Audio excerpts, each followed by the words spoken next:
बाबा जी और हुजूर जी की प्यारी और सत्कार योग साध संगत जी, राधा स्वामी जी। आज हम आपको इस वीडियो में एक ऐसी बात सुनाने जा रहे हैं जिसे सुनकर आपके दिल और दिमाग दोनों हैरान रह जाएंगे। ये कोई आम बात नहीं है, बल्कि ऐसी घटना है जिसने डेरा ब्यास की संगत के बीच हलचल पैदा कर दी थी। संगत जी, आपके चरणों में हाथ जोड़कर बेनती है कि आप हमारे चैनल को सब्सक्राइब जरूर कर दें, ताकि आपको डेरा ब्यास से जुड़ी हर जानकारी, हर अपडेट मिलती रहे। कमेंट में राधा स्वामी जी भी जरूर लिख दें और वीडियो को शेयर भी जारी कर दें। जिस पल यह घटना हुई, उस समय वहां मौजूद हर व्यक्ति की आंखों में अचरज था और दिल में एक अजीब सी तरंग उठ रही थी। साध संगत जी, यह सब एक नन्ही सी मासूम बच्ची की वजह से हुआ, जिसकी उम्र सिर्फ 5 साल थी। इतनी छोटी सी उम्र और इतनी बड़ी बात कहना, यह अपने आप में किसी चमत्कार से कम नहीं था। उस बच्ची की मासूमियत, उसके शब्द और उसका आत्मविश्वास देखकर न केवल वहां बैठे हजारों लोग दंग रह गए, बल्कि खुद बाबा जी भी एक क्षण के लिए चुप हो गए। हाँ, वही बाबा जी जिनकी वाणी को सुनने के लिए देश विदेश से लाखों लोग उमड़ते हैं। सोचकर ही आश्चर्य होता है कि एक बच्चा जिसने अभी दुनिया को ठीक से समझना भी शुरू नहीं किया, वह ऐसी बातें करे जो किसी बड़े बड़े साधु, संत या साधक को भी सोचने पर मजबूर कर दे। आखिर उस नन्ही बच्ची ने ऐसा क्या कहा था? और सबसे अहम बात यह रही कि बाबा जी ने उसकी उस बात पर कैसी प्रतिक्रिया दी। क्या उन्होंने हंसकर टाल दिया? क्या उन्होंने गंभीरता से उसे समझाया? या उन्होंने ऐसा उत्तर दिया जिसने पूरी संगत को सोचने पर मजबूर कर दिया? यह घटना उस समय की है जब ब्यास के मैदान में विशाल सत्संग हो रहा था। चारों ओर भक्तों का सागर उमड़ आया था। लोग दूर दराज के गांवों, शहरों और यहां तक कि विदेशों से भी बाबा जी के दर्शन के लिए पहुंचे थे। वातावरण में एक अलग ही शांति थी। हवा में ऐसी ठंडक और सुकून था जो सिर्फ वहां बैठकर ही महसूस हो सकता है। सत्संग का कार्यक्रम चल रहा था और बाबा जी अपने सहज और प्यारे अंदाज में संगत को मार्गदर्शन दे रहे थे। उनके शब्दों में वह मिठास थी जो हर किसी के दिल को छू जाती है। सत्संग समाप्त होने के बाद प्रश्नोत्तर का समय हुआ। संगत में बैठे लोग अपनी बारी का इंतजार कर रहे थे ताकि अपने अपने सवाल बाबा जी से पूछ सकें। सबकी आंखों में उत्सुकता और मन में श्रद्धा थी। उस भीड़ में एक छोटी बच्ची भी थी जो अपनी मां का हाथ थामे बैठी थी। देखने वालों को लगा कि बच्ची सिर्फ अपनी मां के साथ बाबा जी के दर्शन के लिए आई है। किसी ने सोचा भी नहीं था कि वह खुद कुछ कहेगी। बारी बारी से सवाल पूछने का क्रम चल रहा था। अचानक उस बच्ची की बारी आई। सभी को लगा कि सवाल उसकी मां पूछेंगी, लेकिन तभी उस नन्ही बच्ची ने ही माइक थाम लिया। उसकी आवाज पतली और मासूम थी, लेकिन उसमें आत्मविश्वास और सच्चाई का रंग गहरा था। उसने बिना किसी हिचकिचाहट के कहा, बाबा जी, मुझे आपसे कुछ कहना है। यह सुनकर संगत एकदम चुप हो गई, जैसे पल भर के लिए वहां का समय ठहर गया हो। सेवादार भी चौंक गए, लेकिन बच्ची की मासूम आंखें और उसकी मासूमियत देखकर उन्होंने उसे रोका नहीं। बाबा जी ने उसी मुस्कुराहट के साथ उसकी ओर देखा जो हर दिल को सुकून देती है। उन्होंने धीरे से कहा, हाँ बेटा, कहो, तुम क्या बताना चाहती हो? बच्ची ने माइक को दोनों हाथों से पकड़ा और बड़ी गंभीरता से बोली, बाबा जी, मैं जानती हूं कि आप पहले कौन थे। संगत की सांसें जैसे थम गईं। इतने बड़े सत्संग में एक नन्ही बच्ची यह कहे कि उसे बाबा जी का पिछला जन्म पता है, यह किसी ने सपने में भी नहीं सोचा था। हजारों लोग उस पल में एक दूसरे की ओर देखने लगे। सबके चेहरे पर हैरानी थी। कोई मुस्कुरा रहा था तो कोई हैरान होकर बच्ची को देख रहा था। बाबा जी के चेहरे पर भी उस पल एक अलग ही भाव था। उनकी आंखों में एक हल्की चमक थी। वह चुपचाप बच्ची की ओर देख रहे थे। उनकी मुस्कान पहले जैसी ही थी, लेकिन उसमें गहराई और रहस्य भी था। बच्ची ने कहना जारी रखा। उसने कहा, बाबा जी, मैंने एक सपना देखा था। उसमें मैंने देखा कि एक बहुत बड़ा आलम है, वहां बहुत सारी आत्माएं हैं और आप उनके बीच एक महान गुरु के रूप में खड़े हैं। आप सबको रास्ता दिखा रहे हैं। आप वही गुरु हैं जो पहले भी कई आत्माओं को उनके घर तक पहुंचा चुके हैं। संगत में हलचल मच गई। सारी संगत हैरान थी। हर किसी के मन में यह सवाल था कि आखिर एक 5 साल की बच्ची इतनी गहरी बात कैसे कह सकती है? क्या सचमुच उसने कोई अनुभव किया था? क्या उसकी आत्मा ने कुछ ऐसा देखा था जो आम इंसान की समझ से परे है? बच्ची आगे बोली, बाबा जी, मैंने आपको एक बहुत बड़े सिंहासन पर देखा। आप वहां एक राजा जैसे बैठे थे, लेकिन आप राजा बनकर नहीं रहे। आपने सब कुछ त्याग दिया ताकि हमें रास्ता दिखा सकें। यह सुनकर एकदम सन्नाटा छा गया। ऐसा लग रहा था जैसे वहां बैठे हजारों लोग अपनी सांसें रोककर बाबा जी का उत्तर सुनने का इंतजार कर रहे हों। बाबा जी ने बच्ची की आंखों में देखा और मुस्कुराते हुए कहा, बेटा, तुम्हारा दिल बहुत साफ है। जो तुमने देखा वह तुम्हारी आत्मा की आवाज है। लेकिन याद रखना, हमें अपने इस जीवन पर ध्यान देना है। बीते हुए जन्मों की बातें हमें उलझा सकती हैं। असली रास्ता यही है कि हम अपने कर्म अच्छे करें और ध्यान लगाएं। उनकी बात सुनकर संगत के कई लोगों की आंखें नम हो गईं। उनकी सादगी और गहराई ने सबके दिल को छू लिया। लेकिन बच्ची अभी रुकी नहीं थी। उसने फिर कहा, बाबा जी, आप सच में राजा थे, लेकिन आपने अपना सब कुछ छोड़ दिया ताकि हम सबको सच का रास्ता दिखा सकें। बाबा जी इस बार हल्के से हंसे। उनकी हंसी बहुत प्यारी और गहरी थी। उन्होंने बच्ची को समझाते हुए कहा, बेटा, यह संसार एक सपना है। यहां का राजा हो या गरीब, सब एक दिन चला जाता है। असली राज सिंहासन तो तुम्हारे भीतर है। जो उसे ढूंढ लेता है वही असली राजा होता है। यह सुनकर संगत में बैठे लोग भावुक हो गए। हर कोई उस मासूम बच्ची और बाबा जी के उत्तर को सुनकर सोच में डूब गया। अब सोचिए, इतनी छोटी बच्ची जिसने न तो ग्रंथ पढ़े न साधना की, वह ऐसी बातें कहे जो आत्मा और परमात्मा के मिलन से जुड़ी हों। क्या यह संभव है कि उसकी आत्मा ने किसी तरह का अनुभव किया हो, या यह सिर्फ उसकी कल्पना थी? कई लोग कहते हैं कि छोटे बच्चों की आत्मा बहुत साफ होती है।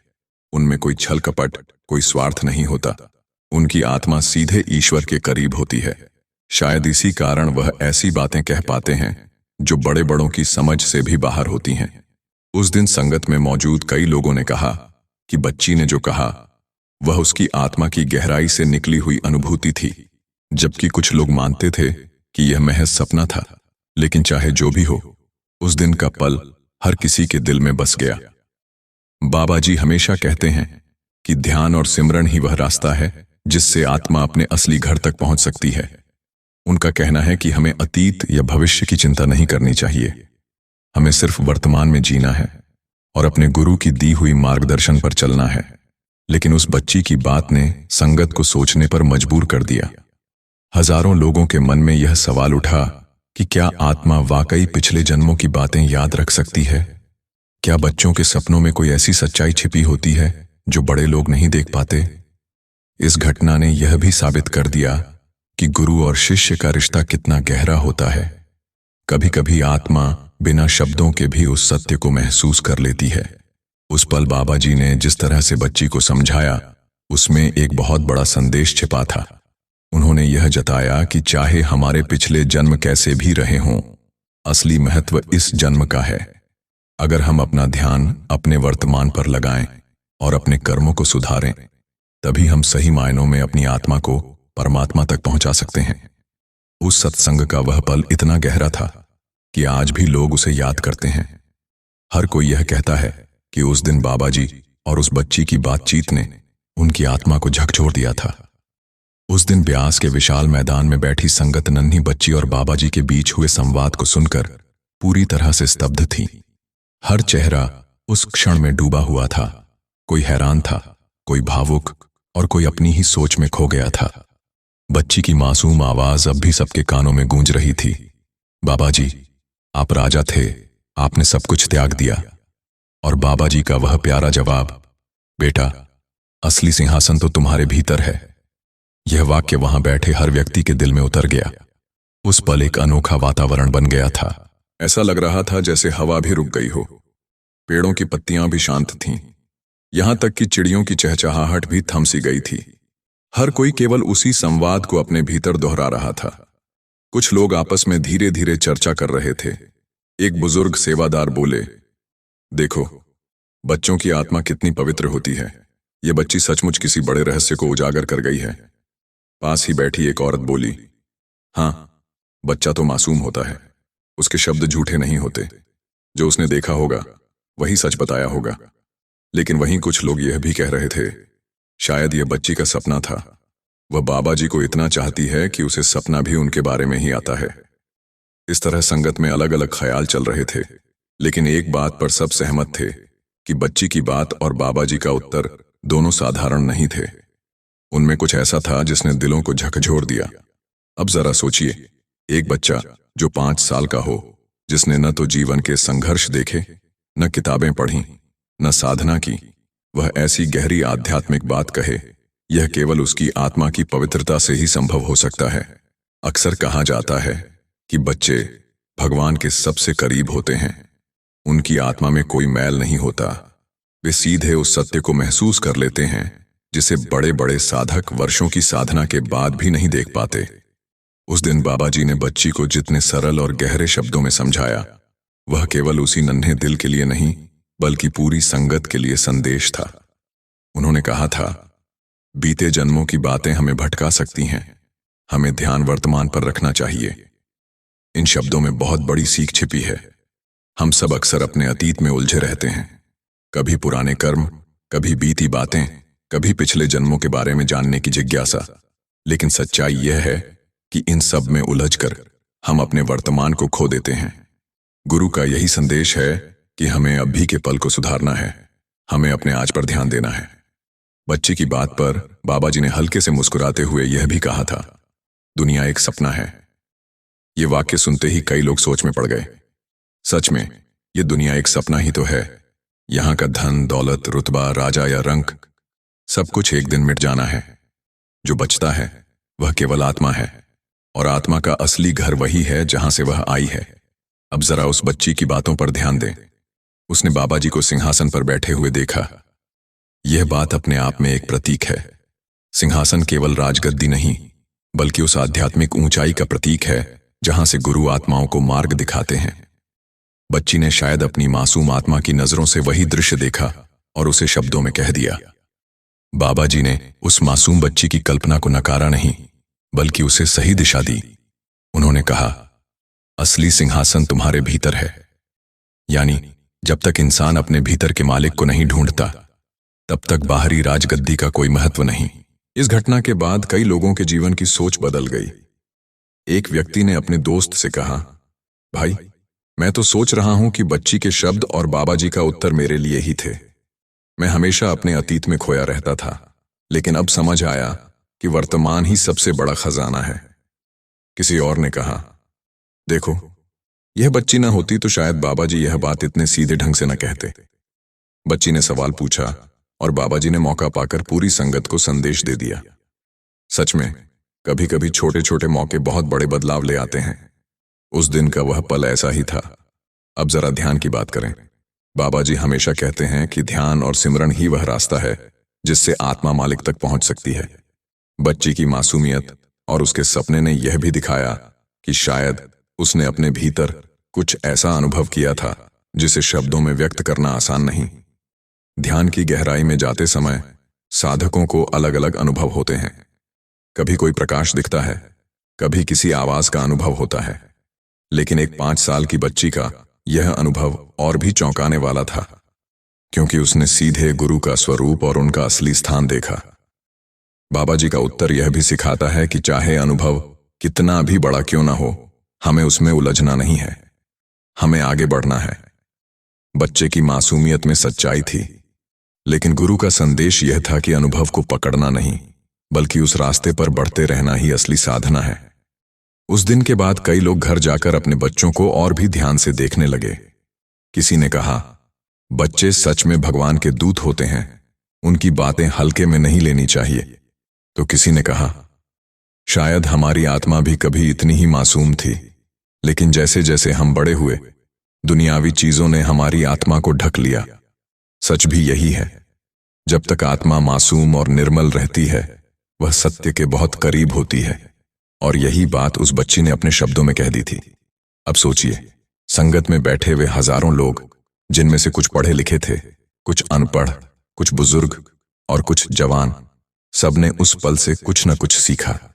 किसी ने सीखा कि बच्चों की मासूमियत को हल्के में नहीं लेना चाहिए, किसी ने सीखा कि वर्तमान ही असली समय है, और किसी ने यह समझा कि असली राजगद्दी बाहरी नहीं बल्कि हमारे भीतर है। बाबा जी ने अपने सरल उत्तर से पूरी संगत को जीवन का सबसे बड़ा सबक दिया। उन्होंने यह भी दिखा दिया कि गुरु केवल एक व्यक्ति नहीं, बल्कि वह दर्पण है जिनमें हम अपनी आत्मा का असली चेहरा देख सकते हैं। उस बच्ची की बात को अगर हम गहराई से समझें तो यह भी दिखता है कि आत्मा कभी कभी अपने पुराने अनुभव याद कर लेती है। शायद वही आत्मा पहले भी गुरु के साथ रही हो और उसी नाते बच्ची ने अपने मासूम सपने में वह दृश्य देखा। लेकिन गुरु का संदेश साफ था, बीते हुए जन्मों की बातें भूल जाओ, आज पर ध्यान दो। यही शिक्षा संत अमद की मूल आत्मा है। उस दिन के बाद यह घटना डेरा ब्यास की संगत में चर्चा का विषय बनी रही। लोग बार बार उस संवाद को याद करते। कोई कहता, मुझे बाबा जी के शब्द आज भी कानों में गूंजते हैं, तो कोई कहता, मुझे लगता है जैसे बच्ची ने मेरी ही ओर से सवाल पूछा हो। सच में वह घटना साधारण नहीं थी। यह उस मासूम बच्ची और गुरु के बीच का संवाद था जिसने हजारों दिलों में नई सोच और नया उजाला भर दिया। साथ संगत जी, बेनती है आप हमारे चैनल को सब्सक्राइब जरूर करें जी। राधा स्वामी जी।